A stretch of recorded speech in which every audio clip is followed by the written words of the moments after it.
Salve, Wanyambe. Selamat pagi saudara-saudari yang dikasihi Kristus. Mari kita mengawali hari baru dengan mendengarkan firman Tuhan yang diambil dari Injil Lukas pasal 15 ayat 1 sampai dengan 3. Dilanjut ayat 11 sampai dengan 32. Tuhan bersamamu. Inilah Injil suci menurut Lukas.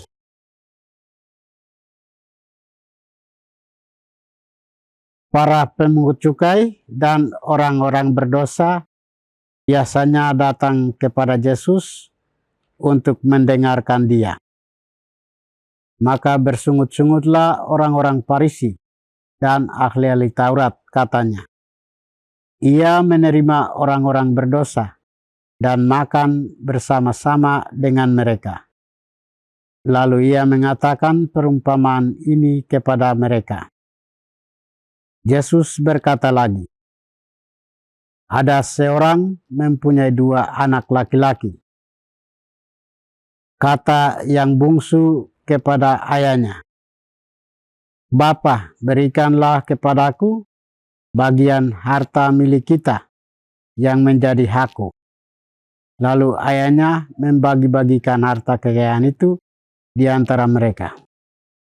Beberapa hari kemudian anak bungsu itu menjual seluruh bagiannya, lalu pergi ke negeri yang jauh. Di sana ia memboroskan harta miliknya itu dengan hidup berfoya-foya. Setelah dihabiskannya semuanya, timbullah bencana kelaparan di dalam negeri itu, dan ia pun mulai melarat. Lalu ia pergi bekerja pada seorang majikan di negeri itu. Orang itu menyuruhnya ke ladang untuk menjaga babinya. Lalu ia ingin mengisi perutnya dengan ampas yang menjadi makanan babi itu. Tetapi tidak seorang pun yang memberikannya kepadanya. Lalu ia menyadari keadaannya, katanya, betapa banyaknya orang upahan Bapakku yang berlimpah-limpah makanannya. Tetapi aku di sini mati kelaparan. Aku akan bangkit dan pergi kepada Bapakku dan berkata kepadanya, Bapa, aku telah berdosa terhadap sorga dan terhadap Bapa. Aku tidak layak lagi disebutkan anak Bapa. Jadikanlah aku sebagai salah seorang upahan Bapa. Maka bangkitlah ia dan pergi kepada bapaknya. Ketika ia masih jauh, ayahnya telah melihatnya. Lalu tergeraklah hatinya oleh belas kasihan. Ayahnya itu berlari mendapatkan dia, lalu merangkul dan mencium dia. Kata anak itu kepadanya, Bapa, aku telah berdosa terhadap sorga dan terhadap Bapa. Aku tidak layak lagi disebut anak Bapa. Tetapi ayah itu berkata kepada hamba-hambanya, lekaslah, bawa kemari jubah yang terbaik. Pakaikanlah itu kepadanya, dan kenakanlah cincin pada jarinya, dan sepatu pada kakinya. Dan ambillah anak lembu tambun itu, sembelilah dia dan marilah kita makan dan bersukacita. Sebab anakku ini telah mati dan menjadi hidup kembali. Ia telah hilang dan didapat kembali. Maka mulailah mereka bersukaria. Tetapi anaknya yang sulung berada di ladang. Dan ketika ia pulang dan dekat ke rumah, ia mendengar bunyi seruling dan nyanyian tari-tarian. Lalu ia memanggil salah seorang hamba dan bertanya kepadanya, apa arti semuanya itu? Jawab hamba itu, adikmu telah kembali, dan ayahmu telah menyembelih anak lembu tambun, karena ia mendapatnya kembali dengan sehat. Maka marahlah anak sulung itu, dan ia tidak mau masuk. Lalu ayahnya keluar dan berbicara dengan dia. Tetapi ia menjawab ayahnya.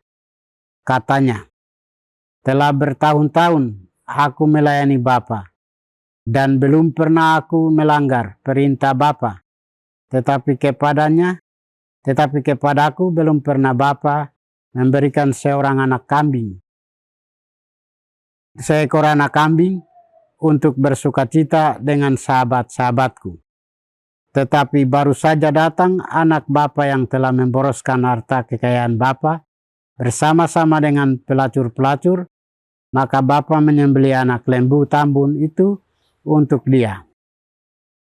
Kata ayahnya kepadanya, "Anakku, engkau selalu bersama-sama dengan aku, dan segala kepunyaanku adalah kepunyaanmu.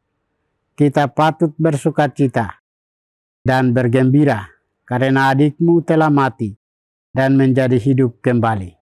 Ia telah hilang dan didapat kembali." Demikianlah sabda Tuhan. Saudara-saudari yang dikasihi Kristus, tema kita hari ini adalah pintu pertobatan dibuka. Bacaan Injil hari ini mengisahkan tentang para pungut cukai dan orang-orang berdosa yang datang kepada Yesus untuk mendengarkan Dia, dan perumpamaan tentang anak yang hilang.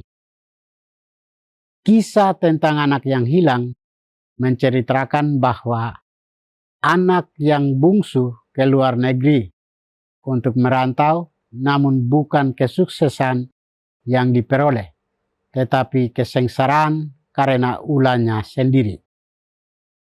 Ia kemudian menjadi sadar dan mau kembali untuk meminta ampun dari bapaknya. Kedatangan kembali anak bungsu tersebut menjadi warta sukacita yang luar biasa bagi sang bapa. Namun reaksi yang sangat kontras ditunjukkan oleh anak sulungnya. Ia marah dan tidak mau ambil bagian dalam pesta keluarga. Sang bapa tidak memarahi si sulung, tetapi tetap mendekatinya dengan penuh kasih dan mengingatkan dia bahwa saudaranya hilang telah kembali, yang mati dan hidup kembali, dan pantaslah bersukacita.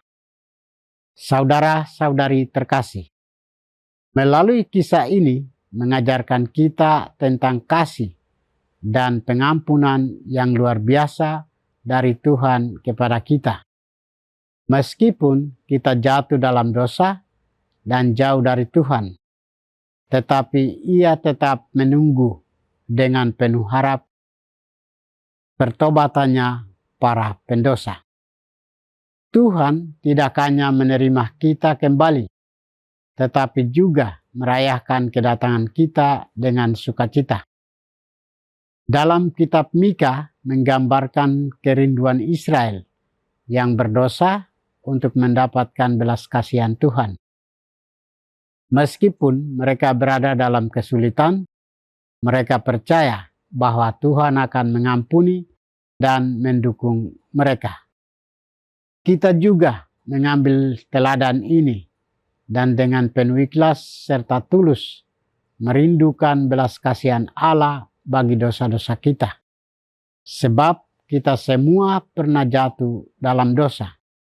Kita membangun kepercayaan yang mendalam kepada Allah sebagai Bapa untuk mengampuni kita.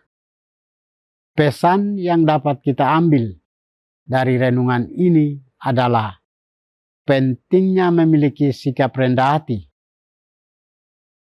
mengakui dosa-dosa kita, dan berbalik kepada Tuhan dengan tulus. Kita ingat bahwa Tuhan adalah Allah yang penuh kasih dan pengampun, dan Dia senantiasa siap untuk menerima kita kembali ketika kita meminta pengampunan darinya. Tuhan memberkati kita. Marilah kita berdoa. Tuhan, pagi ini kami kembali naikkan puji dan syukur kepadamu. Terima kasih karena Engkau sudah menjaga kami saat kami tidur maupun bangun. Terima kasih untuk udara sejuk dan segar pagi ini.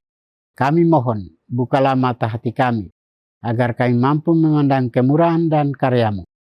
Rahmatilah kami dengan kuasa Roh-Mu, agar kami mampu untuk bertobat dan memuji serta memuliakan-Mu melalui pekerjaan dan pelayanan kami hari ini.